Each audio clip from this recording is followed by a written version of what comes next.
listening to Give God 90, where we're not afraid of the tough biblical questions, because we will dig through the language, the culture, and the history to find the truth revealed in the words of our Creator. Well, happy Monday, everyone. Thank you for letting us spend some time with you. If I yawn... It's my fault. Well, that too. If you live outside of the United States decided to change to daylight savings time over the weekend. And it throws off your circadian rhythm and makes you goofy for about a week, or at least it does me. It takes me a little time to attempt to adjust to whatever's going on. It's the heater. If you haven't been to GiveGod90.com lately, check that out.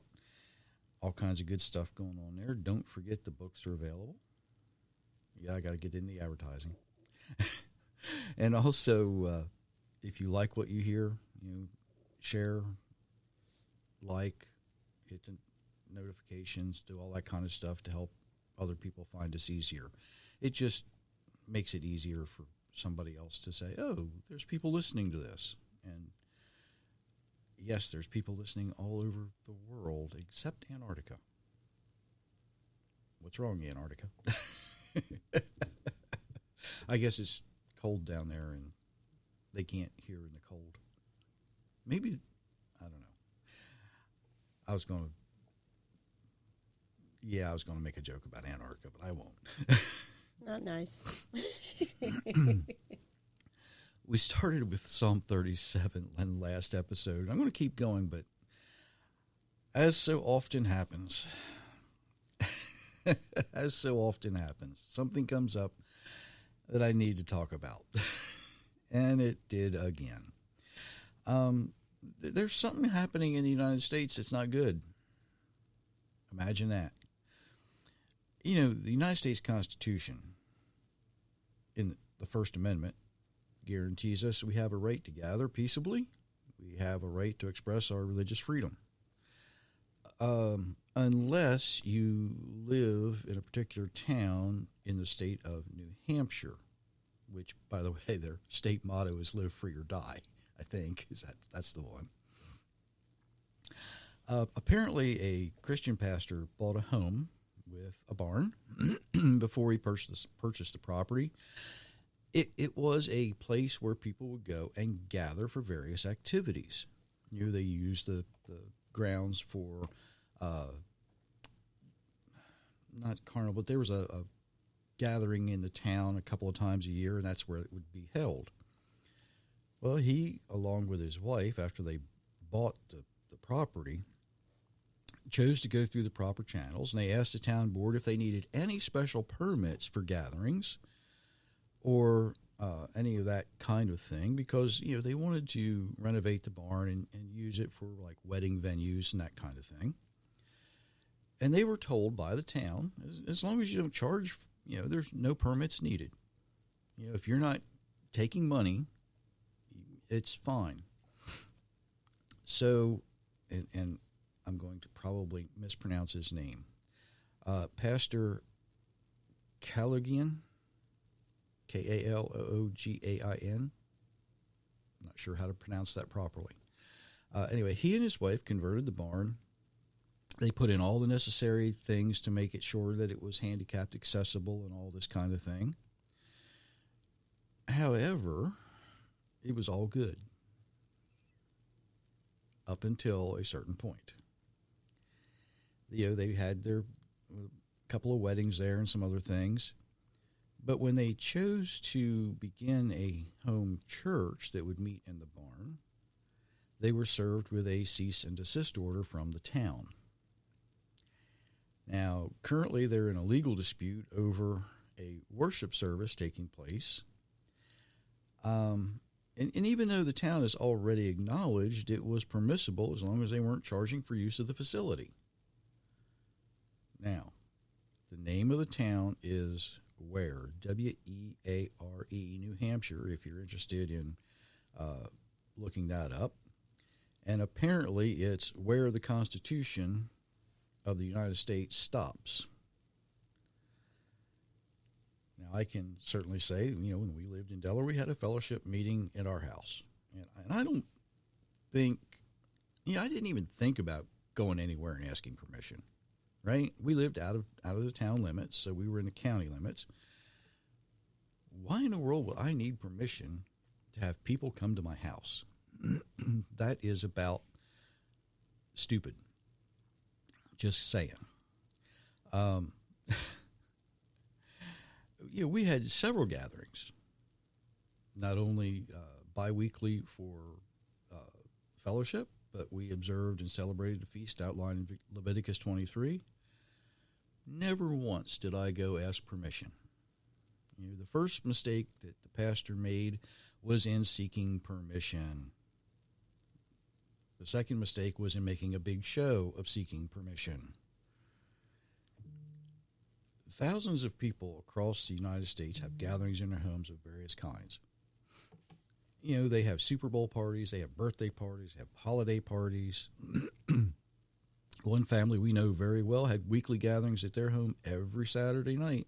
And we were there just about every Saturday night when we were around. Never did any of the neighbors complain unless somebody tried to park on their grass.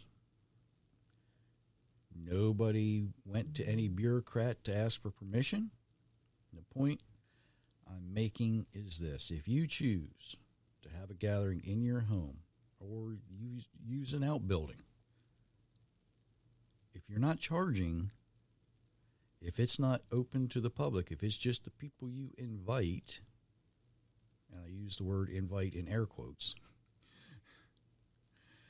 why ask permission?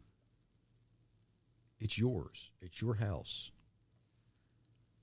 I know several places around the world, many other countries, where people gather in homes. Sometimes they gather in schools to worship. There's a saying in the United States, to ask permission is to seek denial. And I'm not telling anybody to break the law. What I'm saying is in the United States, it is the government's responsibility to prove you are in violation.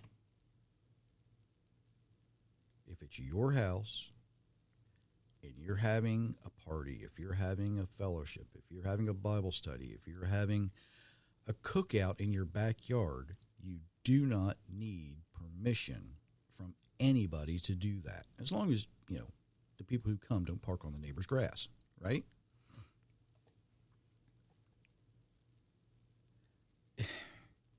We had people at our house never asked permission. Never asked for money. In fact, we would often provide the main course if we were having a meal.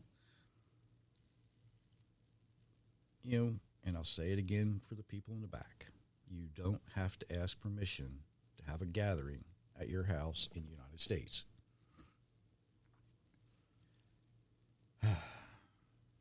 If somebody doesn't like what's going on, you're going to find out eventually. Then you can go through the process if you need to. But if you choose to open your house to a party, can you imagine having a child and you want to have a birthday party and you have to go ask permission to have a birthday party? Can you imagine maybe you have an older child and they're getting ready for a school function. They need a place to practice, and you have to ask permission to have people gather at your house for a function?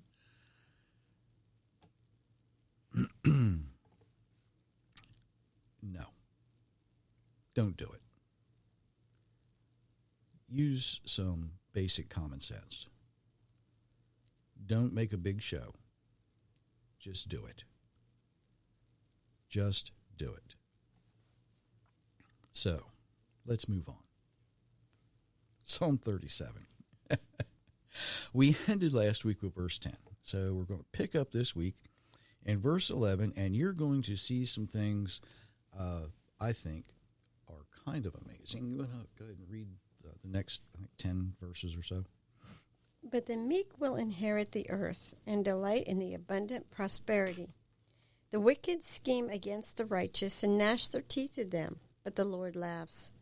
Seeing that their day is coming, the wicked have drawn the sword and bent the bow, to bring down the poor and needy, to slay those whose ways are upright.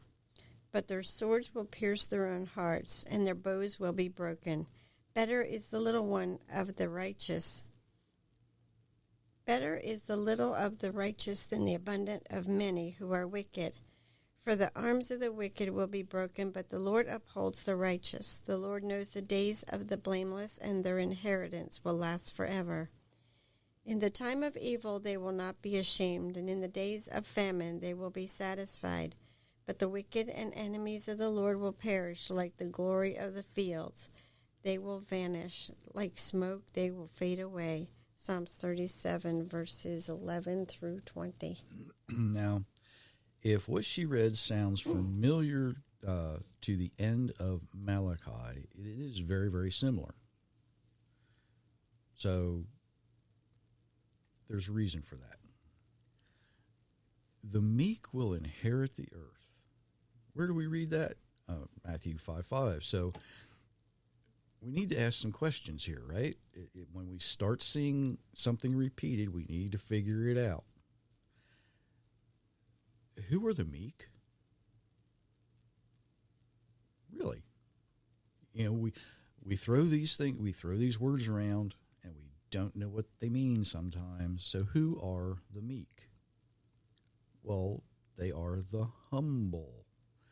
You know, you're probably familiar with 2 Chronicles 7:14. If my people who are called by my name or have my name called over them will humble themselves and pray and seek my face, turn from their wicked ways, I will hear from heaven, forgive their sins, and heal their land.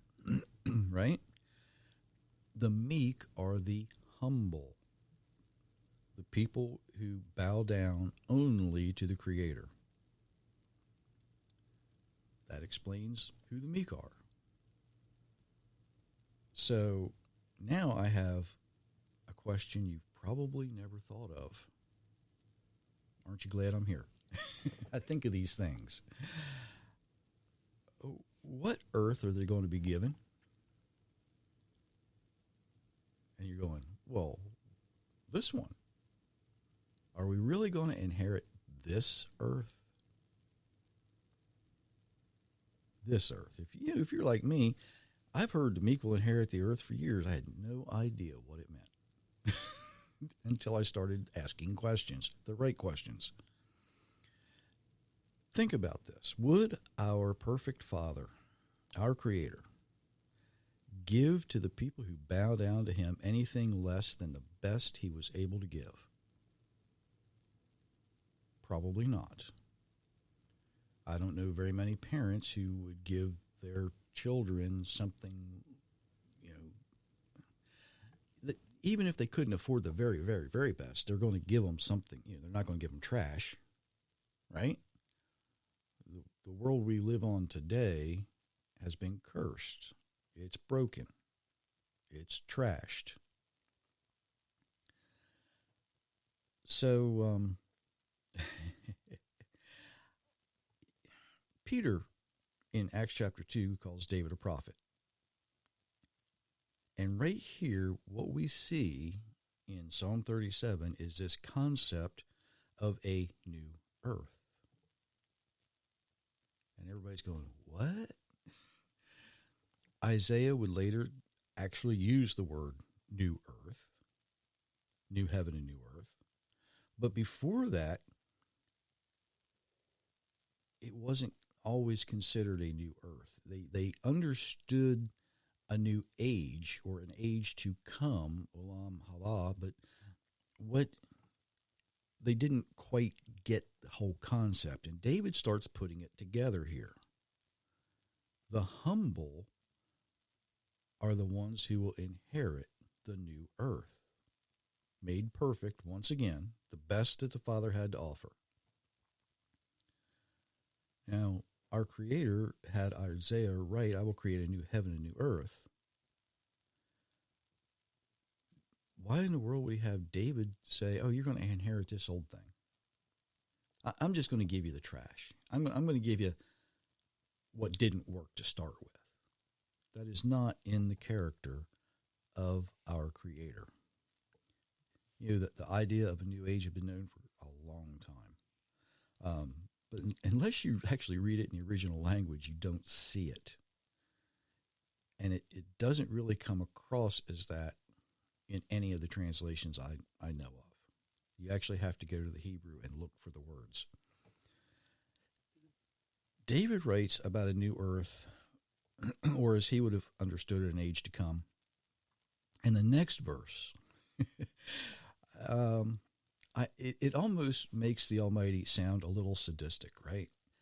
Laughing at the destruction of wicked people. Well, what you have to remember, it's not the destruction of the wicked people that he's laughing at.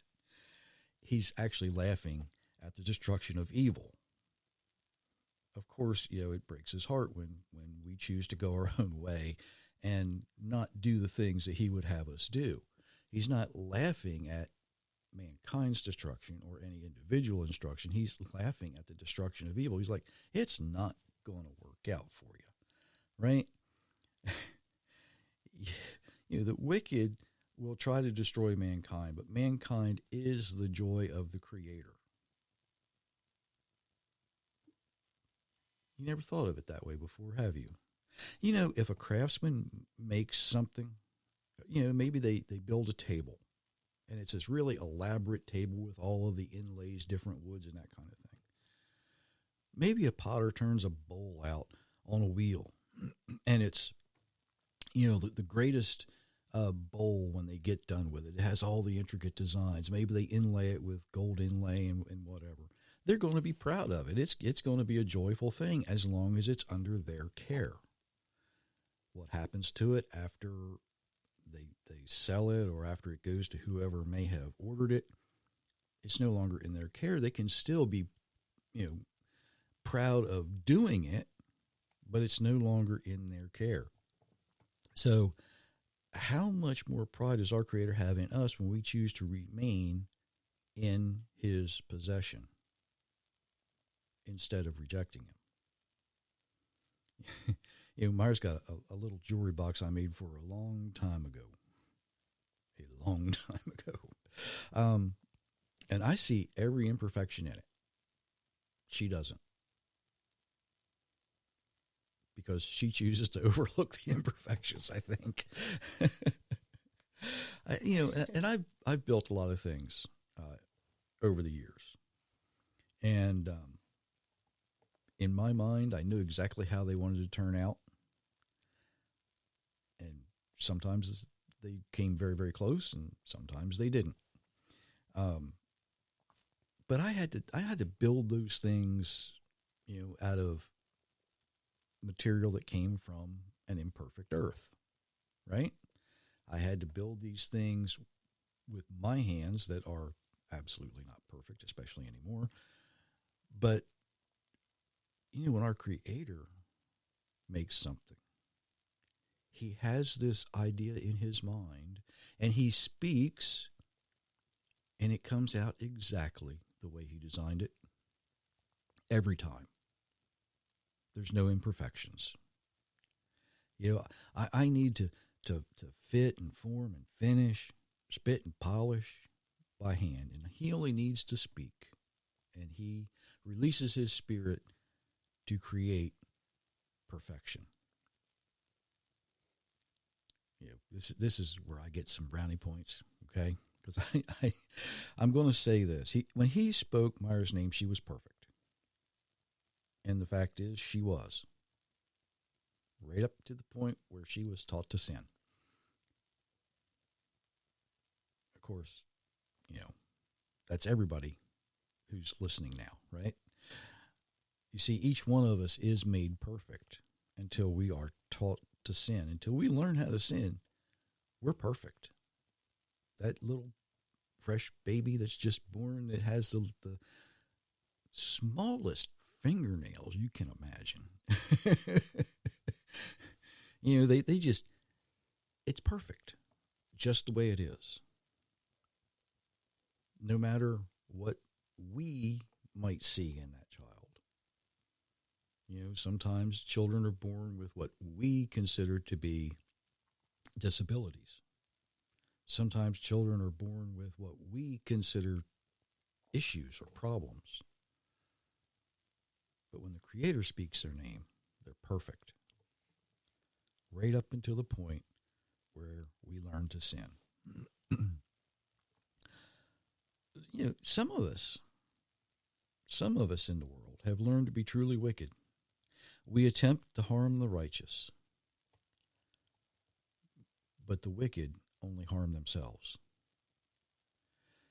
We need to remember that our Creator knows who puts their trust in Him, and the earth they receive will have absolutely no end. The wicked, it says, will be like the smoke from a fire and will eventually fade into nothingness. They'll be nothing more than a distant memory. I have a friend who's a brilliant photographer. He took a picture one night of the moon through the smoke of a campfire. Now, that picture, you can actually see the smoke dissipating. And that's kind of like the memory of the wicked. It was there, and then it wasn't. Their memory will simply dissolve as though they never even existed. But our hope is in life and in a new earth, inheriting something much more wonderful than we can even imagine. What's the best thing you can think of right now? Well, multiply that exponentially, and you can't even begin to imagine what the new earth will be like. You think about it. No more poison ivy, no more poison oak, no more venomous snakes, no more allergies in the spring of the year or the fall of the year. No more things that will try to either bite you, sting you, eat you, or hurt you in some way. An earth remade perfect once again. That's what the humble will inherit. Something to look forward to. So I got through that really quick. The next time we're going to finish Psalm 37, and I think you're going to see something pretty amazing. So, until Thursday night.